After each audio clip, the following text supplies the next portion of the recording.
Metaphor Refantazio é um dos grandes lançamentos para quem gosta de um RPGzinho japonês aqui ainda esse ano. E rapaziada, a gente já viu bastante coisa do jogo, mas agora o pessoal já pôde colocar a mão na gameplay e a gente teve aí mais de 3 horas que a galera pôde conferir. Então chega mais e vamos ver quais são as impressões finais. Ele é só um Persona com uma outra skin ou ele traz uma coisa a mais aqui dentro do que a Atlus pode fazer de bom? Então rapaziada, se curtiu o vídeo, não esquece de deixar aquele crítico aí no like. Se inscreve no canal que a gente faz vídeo aqui todo dia, então bora nessa!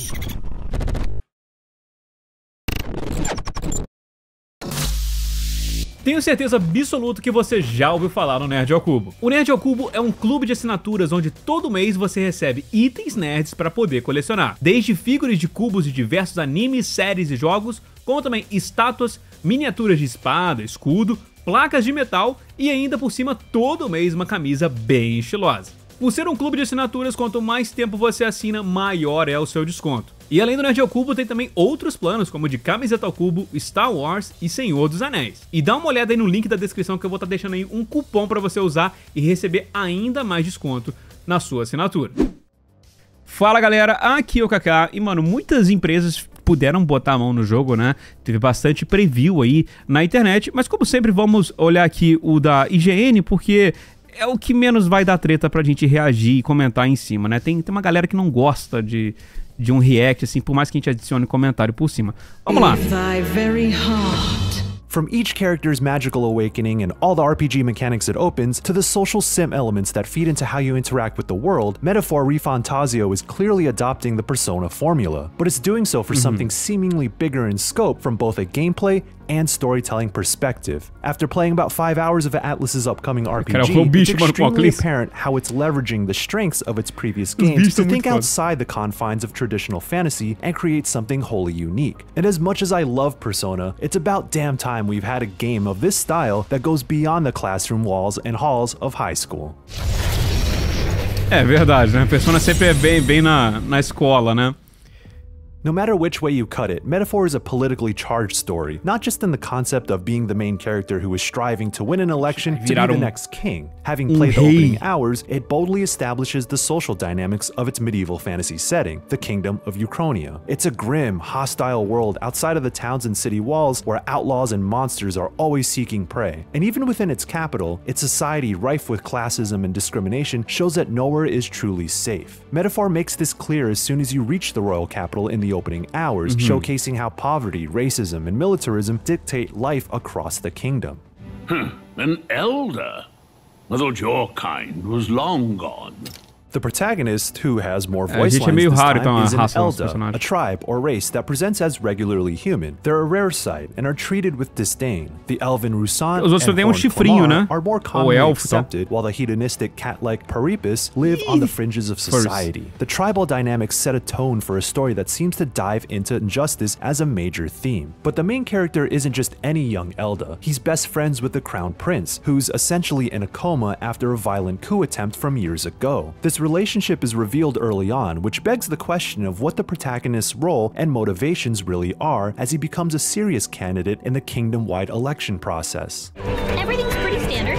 Significant parts of this opening use beautiful anime-style cutscenes, and I didn't mind setting the controller down for long periods because these show an elevated level of production chops compared to Atlus's previous games. That extends to Metaphor's stunning aesthetic, bringing the kind of flash and fashion you expect from Persona while blending in the harshness of a brutal medieval world. What a finale! Everyone! However, I wasn't entirely sold on Metaphor in the opening hours. It's visually striking with a captivating setup, but it's delivered in a fairly by-the-numbers sequence of events as it tries to build a foundation of its brand new world. I started to see the vision once I got deeper into the preview demo though. After signing up as a foot soldier in the army and getting sent off to a dangerous military operation, you're paired with a Kalmar named Stroll, and your fairy companion Gallica reminds you that your mission is to meet with someone who's on the inside and has vital information for your true goal. Not much is explained at first, but a demo que tinha na Gamescom, eu acho. Dungeon, I saw more of Metaphor's pieces fall into place. I began to see how corruption from within the kingdom exploits people who are then used as political pawns. I forged an early bond with Stroll, who's a well-meaning noble willing to put his life on the line for what's right. But I also questioned why all the bosses of this world are deranged amalgamations of humans with monikers that harken to our real world. So much of Metaphor remains a mystery. É uma metáfora. I was quickly convinced that its world warrants a journey upwards of 80+ hours. And one thing I was sure of was that it still has that badass edge expected from an Atlus RPG. Power awaits thy command.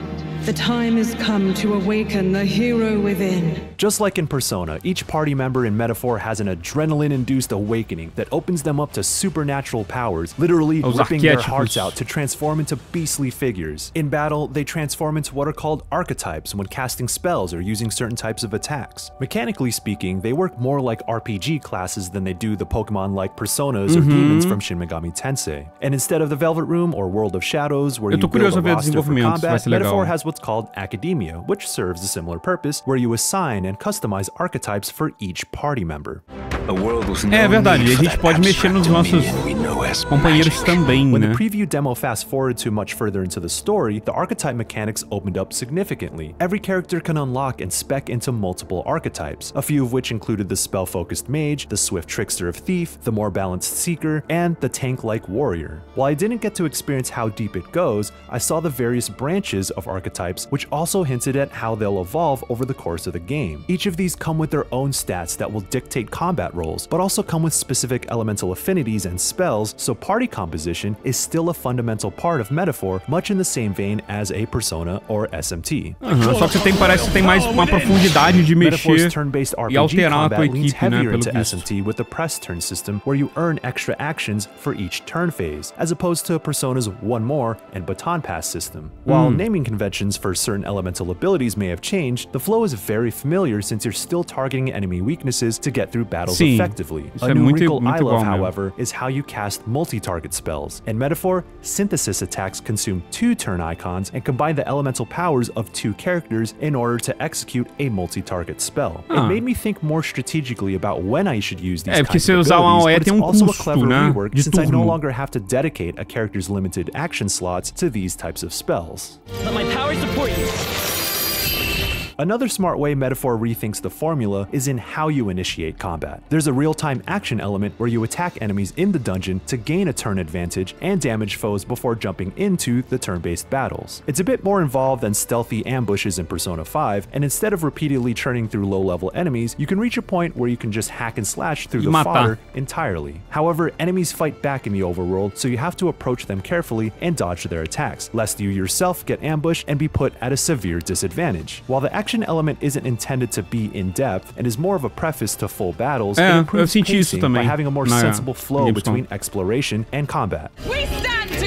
When I jumped later into the story, I was able to explore the humble town of Martira and experience how the day-night cycle and calendar systems work. Spending time to understand the cultures of the world and the different peoples who embody them to build bonds is a revamp of the confidant social link mechanic, and taking part in certain activities boosts social stats to let you access new interactions or quests. There's still a countdown of days until a major story event happens, requiring you to progress in the main quest at an appropriate pace and make tough decisions about how you spend your limited time in each phase of your days, as is Persona tradition. But from a conceptual level, winning the hearts and minds of seemingly disparate peoples amid political turmoil while carrying out your own personal mission fits this gameplay framework incredibly well. E na narrativa também, né? Na narrativa dele tentar ganhar popularidade para que sistema da eleição esquisito, né? Just about how you spend parts of your days either. Taking expeditions for quests to far-off locations across the kingdom consumes multiple days, pushing you to plan ahead and think about what's worth doing. During expeditions on your Gauntlet Runner, the ground-based ship that works like a mobile headquarters, you can access unique interactions with characters while in transit. So it's not like you're simply burning days off of a calendar to get somewhere. I got to know Hulkenberg better through her love of tabletop games, and I cooked with Stroll to get closer to him while getting healing items. Side quests themselves involve battling through curated dungeons and bosses, and also present supplementary story content you wouldn't see from the main quest alone. Metaphor is said to be packed with so much side content that the development team said you won't be able to complete it all in one playthrough. Não tá tipo só vai pro lugar e termina, né? Pô, legal, mano. My main takeaway after playing 5 hours of Metaphor Refantazio proved what I've been thinking for years since I fell in love with Persona, that the series' foundation could reach new heights if used in a different context, and the context here is a political fantasy drama. The daily structure and social sim mechanics built around a turn-based RPG are so familiar, but have been revamped in several small yet impactful ways, and it's shaping up to be a brilliant way of exploring an entirely new and fascinating fiction in the comfort of a framework I already know and love. At the ready! Aside from the bold new soundtrack from longtime Atlus composer Shoji Meguro, who's now wielding classical orchestras and a Latin-style choir, Metaphor's lasting impact will be in how its political drama comes together. A preview demo of a lengthy RPG isn't going to show that, of course, but it is showing promise with characters who make great first impressions, narrative themes that are clearly inspired by the problems we face in our real world, and questions I'm eager to seek answers to. It won't be long until we get those answers, because Metaphor Refantazio launches on October 11th this year for Xbox Series X and S, jogaço de outubro, né, mano? PC. E aí, rapaziada, dentro do que vocês esperavam, mano? Tipo, cara, o Metaphor, ele tem uma pegada que ele é diferente ao mesmo tempo que familiar, né? Igual ele falou, tipo, a questão da gameplay, né? É tipo fraqueza do inimigo, ainda tem um sistema de você ter um calendário, então você tem umas ações limitadas pra você fazer durante os dias e tal, pra passando pra você atingir um certo ponto do jogo. Isso é bem familiar, né? Com os outros jogos ali da Atlus.